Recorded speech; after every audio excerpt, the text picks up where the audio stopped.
kaaway ko nung sa road rage. Humihingi po ako ng tawad sa nagawa ko. Dahil sa init lang po ng ulo, mainit po ulo namin pareho. Na dahil po sa aking pagkakabugbog, nawala na po ako sa aking sarili dahil masakit na po yung nararamdaman ko eh. Paano nag-umpisa lahat, sir? Paano nag-umpisa?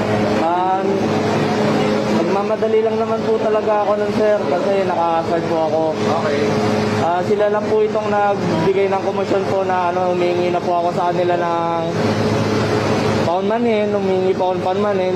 Yung isa pong naka-helmet po talaga masyado pong mainit talaga eh.